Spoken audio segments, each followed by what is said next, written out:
Alright, we arrive at the rotunda. This is one of the really great archaeological features in New York.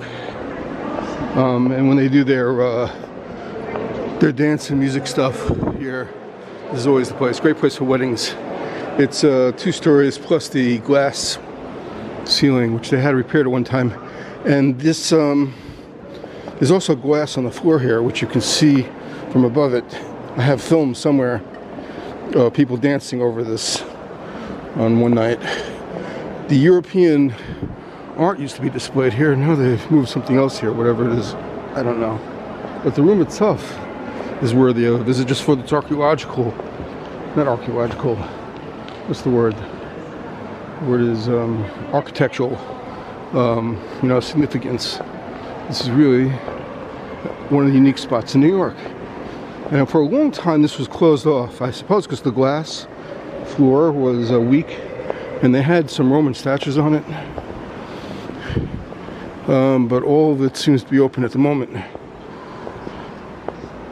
And quite a bit of money was spent on repairing this. The only place you can see something like this is basically in Europe these days. Or churches and monasteries. It's nice to be able to come to a spot like this and not be in a church or a monastery. That being said, what's interesting is that direction is the Egyptian collection. And some of this abstract art might make some of my Dutch friends happy.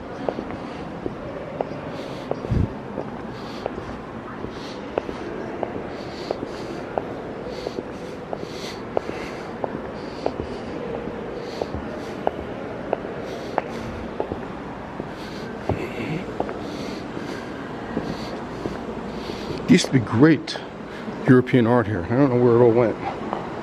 Hopefully it's someplace.